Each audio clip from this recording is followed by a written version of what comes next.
우리 오늘 옆 사람과 인사 나눌 때 로마서 12장 2절 말씀 가지고 마음을 새롭게 함으로 늘 성숙한 변화를 가져옵시다. 이렇게 한번 인사 나누겠습니다.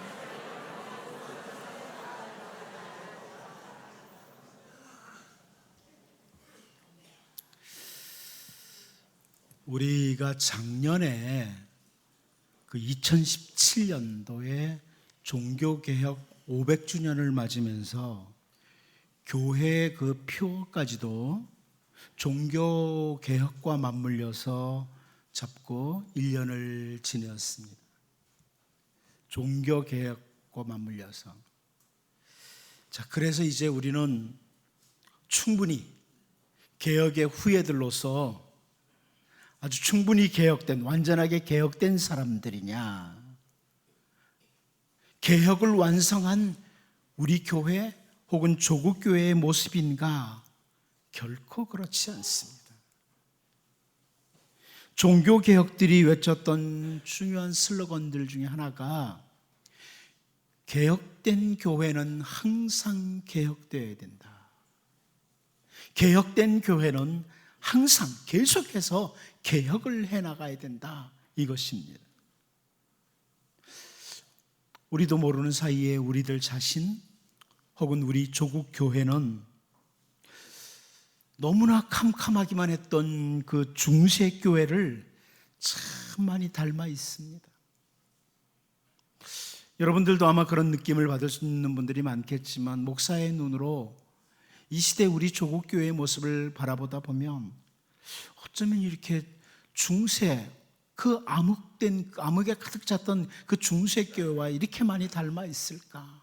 우리 조국 교회가 곳곳에서 들려오는 우리 조국 교회의 부패한 모습들을 볼 때 오늘 우리들은 에스라처럼 고백을 해야만 한다, 이런 생각을 가집니다.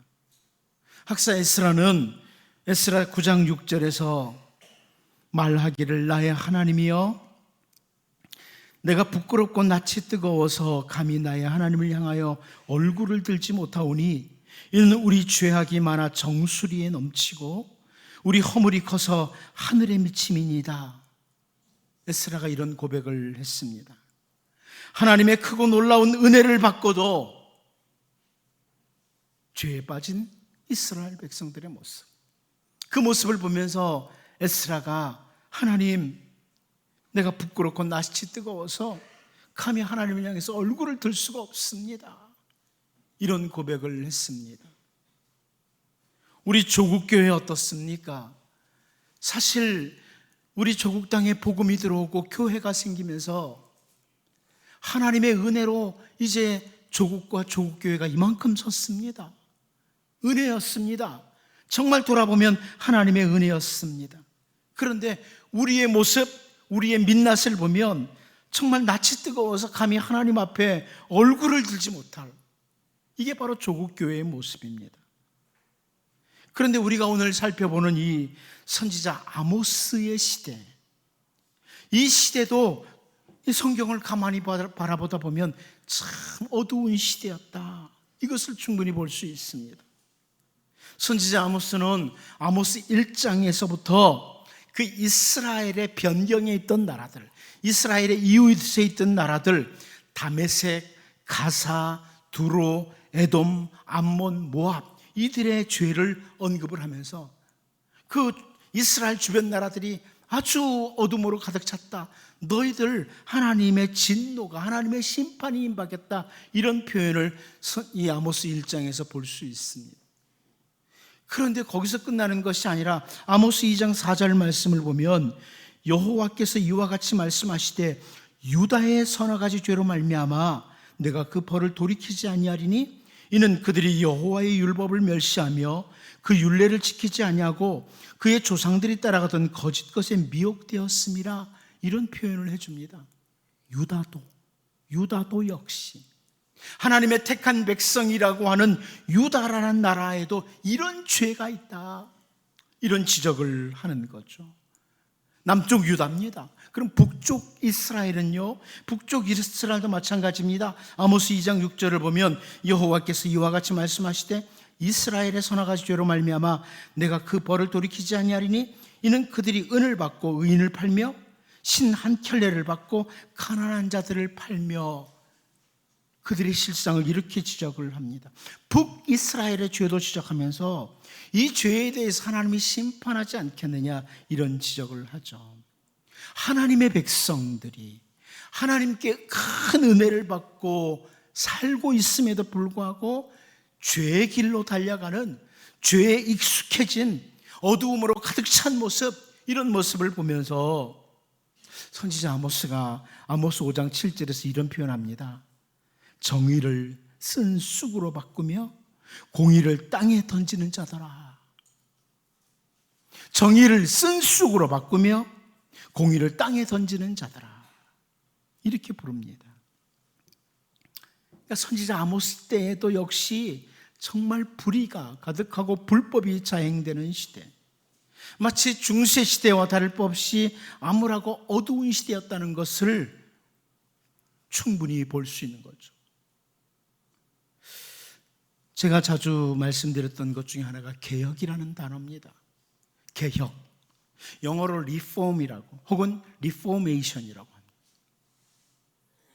이것은 뭐냐면 본래의 폼으로, 그러니까 본래의 모습으로, 하나님의 백성의 본래의 모습으로 돌아가는 것, 본질을 회복하는 것, 이게 바로 개혁입니다.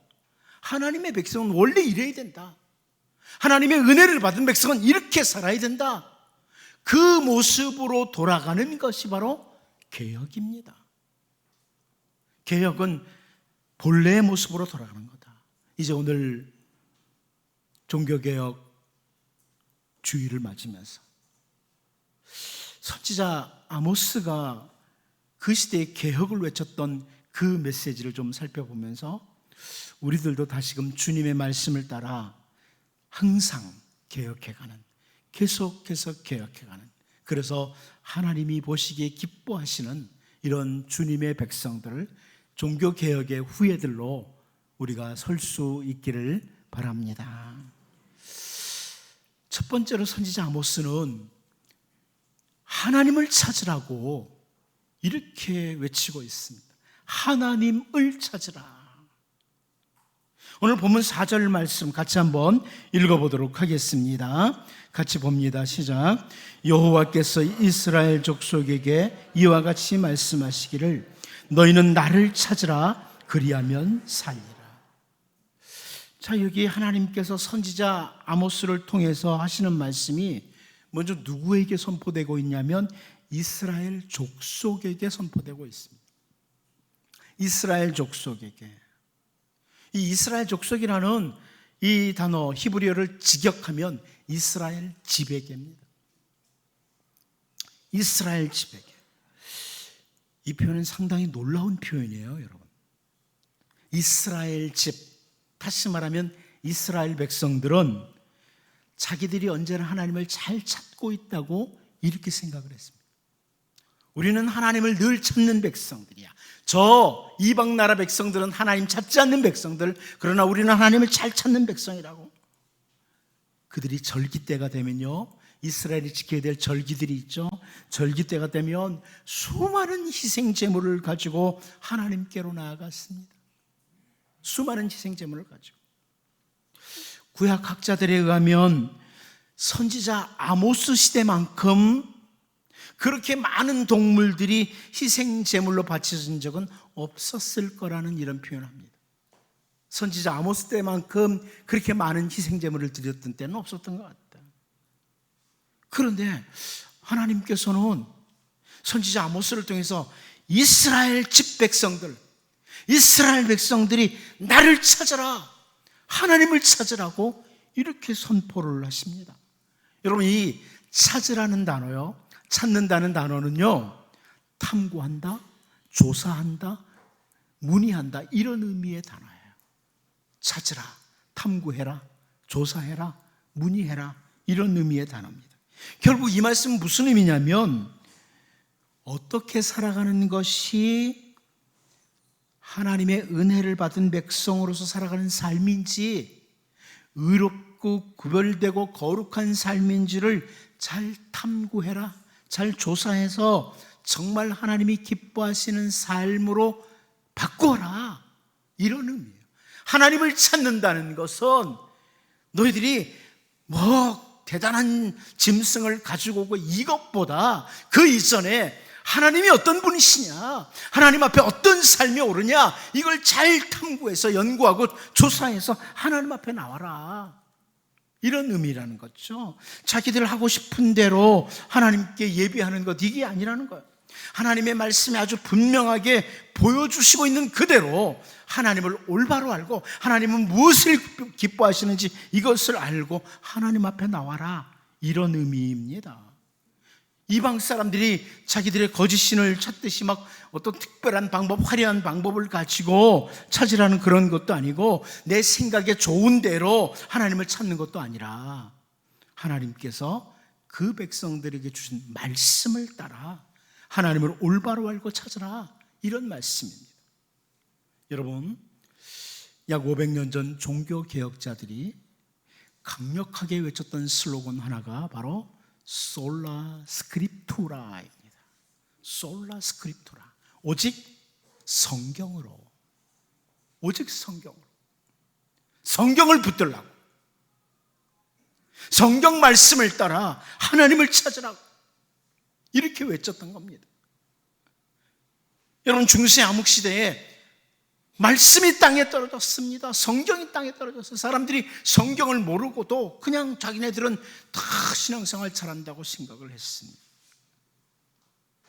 그때 종교개혁자들이 말씀을 붙들라고, 성경 말씀을 따라 하나님을 찾으라고 솔라 스크립투라를 외쳤습니다.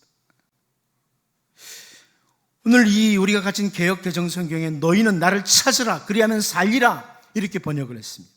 하나님을 찾으라, 살리라, 이 부분을 우리가 주목할 필요가 있는데요, 이 표현은 하나님을 찾으면 우리가 살 것이다, 마치 조건과 결과처럼 보이지만 사실은 그게 아니고 하나님을 찾는 것, 그것은 바로 그 자체가 살아있는 것이다, 이런 의미입니다. 하나님을 우리가 찾으면 그 자체가 이미 살아있는 것이다. 반대로 하나님을 찾지 않는다면 죽음의 상태라는 그런 의미입니다. 하나님은 생명의, 모든 생명의 근원이십니다. 생명의 근원이신 하나님을 찾는다. 이것은 다른 표현으로 참된 진정한 삶이 시작되는 거라. 이 개혁이에요. 여러분, 하나님을 찾는 것은 진짜 삶의 시작입니다. 아모스 시대나 중세 시대나 각자 나름대로 하나님을 찾는다고 다양한 프로그램들을 동원했습니다. 각종 종교 행사들을 했어요. 여러분, 어두웠던 시대 보면 종교 행사가 많아요. 막 이상한 프로그램들이 얼마나 많은지 몰라요. 저는 목사라서 참 보면은 중세 시대하고 비슷하게 간다. 온갖 프로그램들이 개발되어 교회 안에 얼마나 다양한 프로그램들이 개발되어서 교회를 아주 뻑적지근하게 하는 이런 행사들을 하는지 모릅니다. 가끔 우리 교인들이 저에게 그럽니다. 목사님, 왜 상암교회는 무슨 행사가 없습니까? 여러분, 다양한 프로그램이 있는 게 중요한 게 아니고 우리 각자가 하나님의 말씀을 따라 하나님을 찾는 것이 중요합니다. 정말 하나님을 찾는 것. 오늘 본문에서 선지자 아모스를 통해서 하나님이 주신 말씀에 근거해서 하나님을 올바로 찾으라, 잘 탐구하고 조사하고 문의하고, 그래서 하나님이 어떤 분이신지, 하나님이 무엇을 기뻐하시는지 이걸 잘 찾으라, 이렇게 선포를 하시는데, 중세 시대는 하나님의 말씀인 성경은 놓치고 하나님을 찾기 위해서 온갖 프로그램들을 만들고 다양한 행사들을 했던, 종교 행사를 했던 그런 자들에게 종교개혁자들은 강하게 외쳤습니다. 솔라 스크립투라, 오직 성경을 붙들라고, 하나님의 말씀을 따라 하나님을 찾으라. 이제 여러분, 이제 하나님의 말씀을 통해서, 정말 성경 말씀을 통해서 하나님 어떤 분이신지, 하나님은 나에게 무엇을 기뻐하는지, 내가 어떤 삶을 살기를 원하시는지 이 부분을 잘 분별하고 진정한 개혁의 후예들로 우리가 살아갈 수 있기를 바랍니다. 두 번째로 오늘 본문에서 우리는 또 하나 볼 수 있는 게 빈 껍데기만 붙잡지 말아라, 이런 메시지를 보게 돼요. 빈 껍데기만 붙잡지 말아라. 오늘 본문 5절 말씀을 같이 한번 읽어보도록 하겠습니다. 5절을 봅니다. 시작. 베델을 찾지 말며 길갈로 들어가지 말며 부엘세바로도 나아가지 말라. 길갈은 반드시 사로잡히겠고 베델은 비참하게 될 것임이라 하셨나니. 여러분, 여기 선지자 아모스를 통해서 이스라엘 땅 가운데 유명한 장소 세 곳이 언급됩니다. 세 곳. 베델, 길갈, 부엘세바. 먼저 베델입니다. 베델에 대해서, 여러분, 이 베델은 우리가 참 잘 아는 장소입니다. 이 베델이라는 단어는 하나님의 집이라는 뜻이에요. 히브리어를 보면 베이트엘, 그래가지고 하나님의 집 이렇게 되어 있습니다. 베델. 과거에 이스라엘 백성들의 조상인 야곱이죠. 야곱이 형 에서의 낯을 피해서 에서가 공격할까 봐 두려워서 도망을 가다가 하나님을 만난 장소예요. 마치 광야와 같은 곳에서 돌을 베개 삼고 자다가 마치 그 잠을 자는 것 같은데 꿈에 사닥다리가 보이고 하나님을 만났습니다. 아침에 일어나서 이 야곱이 그 땅을 원래 루스라고 불렀는데, 이곳이 바로 하나님의 집이다, 베이트엘, 이래서 베델이라고 불려진 겁니다. 그러다 보니까 이 베델이라는 장소는 이스라엘 백성들이 종종 하나님을 만나러 가는 이런 장소가 됐어요. 한 예를 보면 사사기 20장 18절이죠. 이스라엘 자손이 일어나 베델에 올라가서 하나님께 여쭈어 이르되 우리 중에 누가 먼저 올라가서 베냐민 자손과 싸우리까 하니 여호와께서 말씀하시되 유다가 먼저 갈지니라 하시니라, 이렇게 말씀합니다. 사사시대입니다. 아주 어두운 시대죠. 사실 이들은 하나님을 놓쳤어요. 그런 시대예요. 그런데 이들이 뭔가 어떻게 될지 모르겠으니까 베델로 올라갔다고, 하나님 만나러 가야지 하면서 베델에 올라갔다, 이렇게 표현합니다. 하나님께 자기들이 무엇을 해야 되는지 묻기 위해서 베델을 찾아왔습니다. 그런데 남쪽과 북쪽이 갈라질 때, 솔로몬 뒤에 르호보암과 여로보암 때 이제 나라가 갈라지죠. 근데 여로보암이 북이스라엘의 왕이 됩니다.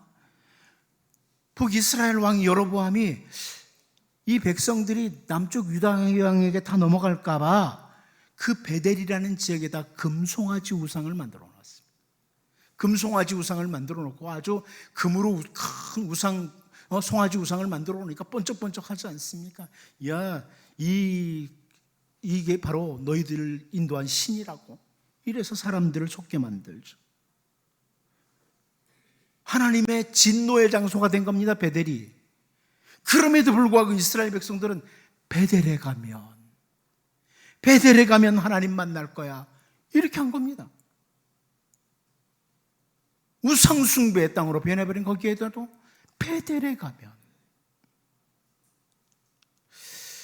또 한 장소가 5절에 길갈이라는 장소 나옵니다. 두 번째는 이스라엘 백성들이 약속의 땅에 들어온 후에 첫 번째로 진을 쳤던 곳이기도 하고요, 그곳에서 할례를 받음으로 이스라엘 백성들의 역사적인 그 기념 장소가 됩니다. 할례를 받음으로 거기서 길갈, 모든 애굽의 수치가 굴러갔다, 역사적인 장소죠. 그래서 그 후에 여호수아와 이스라엘 백성들이 약속의 땅을 점령하다가 한번 싸우고 나면 길갈로 돌아오고, 또 승리하면 길갈로 돌아오고, 이런 길갈이 본영이 된 건. 후에 선지자 사무엘은 이스라엘의 첫 번째 왕인 사울을 왕으로 세울 때에 사무엘상 11장 14절에서요, 사무엘이 백성에게 이르되 오라, 우리가 길갈로 가서 나라를 새롭게 하자, 이런 표현까지 합니다. 길갈, 정말 새로움을 시작하는 것이죠. 그런데 선지자 아모스를 통해 시작하는 건 뭐냐면 그 길갈이 범죄의 소굴이 되었다는 겁니다. 은혜의 장소가 범죄의 소굴이 되었다. 이제 5절에 나오는 또 한 것인데 그것은 부엘세바예요. 부엘세바는 믿음의 조상 아브라함이 여호와의 이름을 부르면서 제단을 쌓았던 곳입니다. 아브라함. 그리고 창세기 26장 23절 24절을 보면 이삭이 거기서부터 부엘세바로 올라갔더니 그 밤에 여호와께서 그에게 나타나 이르시되 나는 내 하나님 아버지 아브라함의 하나님이니 두려워하지 말라. 내 종 아브라함을 위하여 내가 너와 함께 있어 내게 복을 주어 내 자손이 번성하게 하리라 하신지라. 하나님께서 이삭에게요 복을 약속하신 이 장소가 바로 부엘세바입니다.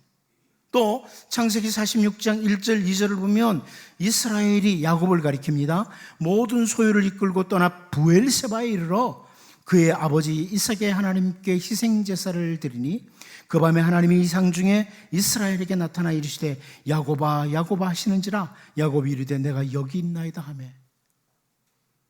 이삭뿐만 아니라 야곱에게도 나타나셔서 복을 약속한 곳이 부엘세바입니다. 여러분, 자, 세 곳의 장소 보았습니다. 베델, 길갈, 부엘세바. 이들이 하나님을 향한 온전한 믿음을 가지고 베델과 길갈과 부엘세바로 가는 것이 아니라 베델에 가면 그 은혜의 장소에 가면 길갈에 가면 부엘세바에 가면 이러고 가는 거예요. 빈 껍데기만 붙들고 가는 겁니다. 거기 가면 되겠지. 과거에 여기 베델에서 야곱을 만나주신 하나님, 길갈에서 이스라엘 백성들을 새롭게 하신 하나님, 부엘세바에서 복을 약속하신 하나님이니까 거기만 가면 된다, 이 생각을 하는 거예요. 여러분, 히브리서 11장 6절에 이런 말씀합니다. 믿음이 없이는 하나님을 기쁘시게 하지 못하나니 하나님께 나아가는 자는 반드시 그가 계신 것과 또한 그가 자기를 찾는 자들에게 상 주시는 이심을 믿어야 할지니라. 베델, 길갈, 부엘세바, 거기 가면 그냥 잘 되나요? 우리 지금 예배당에 나와 있습니다. 이곳에 있으면 그냥 다 됩니까? 예배를 드린다고 하면서 졸든지 뭘 하든지 이곳에 있으면 다 됩니까? 참으로 하나님을 찾지 않고 그냥 난 예배하러 나왔어 이러면 됩니까? 지난 한 주간 동안 온갖 못된 짓은 다 하다가 불신자들도 안 하는 그런 죄를 짓다가 이곳에만 와서 1시간 예배 드리면 다 됩니까?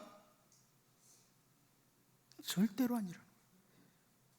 베델, 길갈, 부엘세바.